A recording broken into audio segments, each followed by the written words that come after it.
The night she asked me that question, the rain was so heavy it felt like the sky itself was breaking apart, and maybe, in a way, so was I.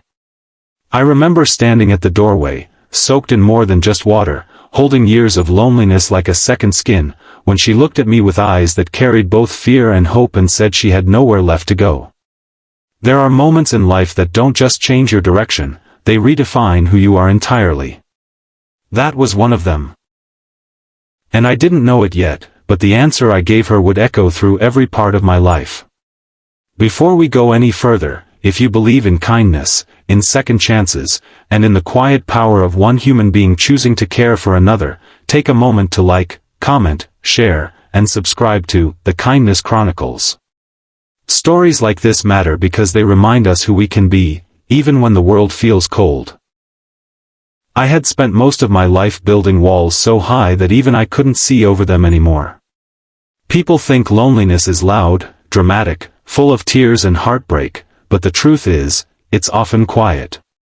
It's the empty chair across the table, the untouched side of the bed, the silence that lingers long after the day is done. I had grown used to it, convinced myself that solitude was safer than disappointment, that distance was better than loss. She came into my life like a storm you don't see coming, the kind that rearranges everything before you have time to prepare. I had seen her before, though I never knew her name.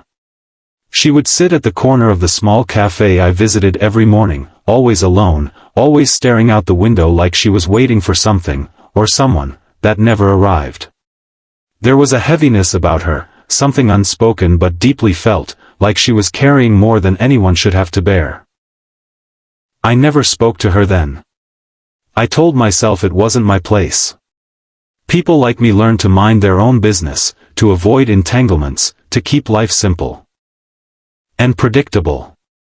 But sometimes life doesn't ask for permission before it changes everything.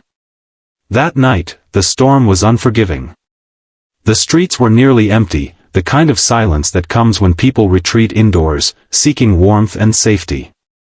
I was unlocking my door when I heard footsteps behind me, hesitant, uneven, almost like each step was a question.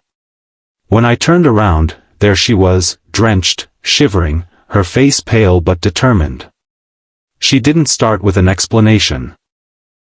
She didn't tell me her story or ask for sympathy. She just looked at me with eyes that felt like they had seen too much and said she needed a place to stay, just for the night. There are moments when your instincts fight each other. One voice warns you to be careful, to protect yourself, to avoid the unknown.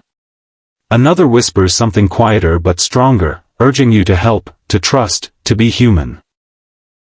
I stood there, caught between those two voices, knowing that whatever I chose would define me in ways I couldn't yet understand. I stepped aside and let her in. The apartment wasn't much. It was small, sparse, and carried the quiet evidence of a life lived alone.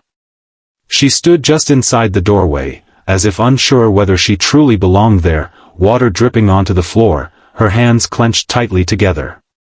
I offered her a towel, then a dry shirt, and pointed her toward the bathroom. There was an awkwardness to it all, a shared understanding that this situation was as unusual as it was necessary.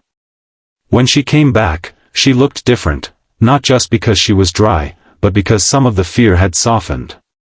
She sat on the edge of the couch, her posture still guarded, her eyes scanning the room like she was trying to memorize it, as if it might disappear at any moment that we didn't talk much at first. Silence filled the space between us, but it wasn't uncomfortable. It was the kind of silence that comes when two people are trying to understand each other without words. Then, after what felt like a long pause, she asked the question that would stay with me forever. She looked at me, her voice barely above a whisper, and asked if there was room in my bed. Time seemed to slow in that moment. It wasn't the kind of question people assume it to be. There was no seduction in her voice, no hidden intention. It was something else entirely. Something raw and vulnerable, something that spoke of fear, of needing to feel safe, of wanting to be close to another human being without the weight of expectation. I looked at her, really looked at her, and saw not just a stranger, but a person standing at the edge of something, hoping not to fall. And I said, "Only if you want forever." The word surprised even me. They came from somewhere deeper than thought, somewhere honest and unguarded. I didn't mean them as a condition or a demand. I meant them as a promise, that if she stepped into my life, it wouldn't be temporary, it wouldn't be casual, it wouldn't be something easily forgotten. She didn't answer right away. Her eyes searched mine, as if trying to decide whether I meant it, whether I was someone she could trust. Then, slowly, she nodded. That night, we lay on opposite sides of the bed, a careful distance between us, like two people learning the boundaries of something fragile. The rain continued outside, relentless and loud, but inside, there was a quiet that felt different from the loneliness I had known for so long. Days turned into weeks, and weeks into something that felt like the beginning of a new life. She told me her story in pieces, never all at once, as if each memory carried weight that had to be carefully managed. She had left behind a life that had broken her, a place where love had been replaced with control, where trust had been betrayed in ways that left scars you couldn't see. That I listened, not because I had answers, but because sometimes being heard is the first step toward healing.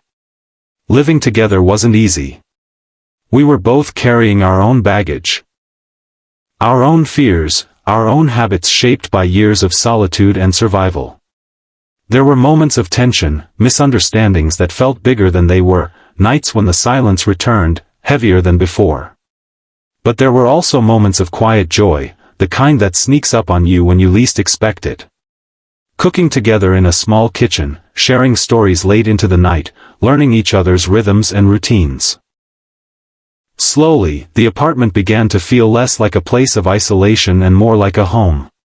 She started to laugh again, at first softly, then more freely. It was a sound that felt like sunlight breaking through clouds, something rare and beautiful. And I realized that somewhere along the way, I had started to change too. The walls I had built for so long began to crack. I found myself opening up in ways I never had before, sharing parts of myself I had kept hidden, allowing myself to be seen. But healing isn't a straight path. Just when things seemed to be settling, the past came back to remind us that it doesn't let go easily. One evening, she received a call that left her shaken.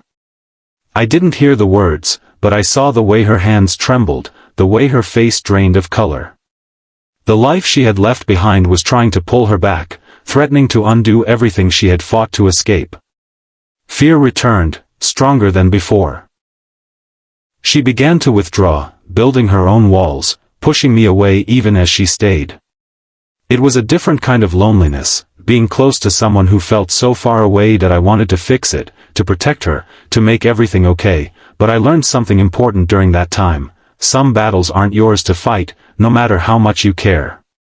All you can do is stand beside someone, offering support, patience, and understanding. There was a night when she packed her things, convinced that leaving was the only way to keep me safe from the chaos of her past. She stood at the door, the same place where everything had begun, her eyes filled with tears she refused to let fall. I didn't try to stop her with grand gestures or desperate pleas. Instead, I reminded her of the promise behind my words, that if she chose to stay, it would be forever, not because she had to, but because she wanted to.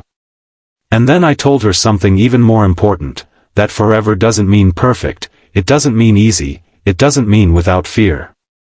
It means choosing each other, again and again, even when it's hard. She stood there for a long time, caught between leaving and staying, between fear and hope. And then she put her bag down. The journey that followed wasn't simple, but it was real. Together, we faced the challenges that came our way, learning to trust not just each other, but ourselves. We built something that wasn't based on perfection, but on honesty, resilience, and the quiet strength of two people refusing to give up. Years later, I still think about that night, about the rain, about the question that changed everything. Life didn't become a fairy tale. There were still struggles, still moments of doubt, still days when the weight of the past felt heavy, but there was also something stronger, a sense of belonging, of connection, of knowing that no matter what came our way, we wouldn't face it alone. If this story touched your heart, if it reminded you of the power of kindness, of taking a chance on someone, of choosing love even when it feels risky, take a moment to like, share, and engage with this video. Your support helps stories like this reach people who might need them the most. And before you go, I have a special request for you. Comment one line, "There is still kindness in this world." Because sometimes, those simple words are enough to remind someone not to give up. In the end, it wasn't just about a question or an answer.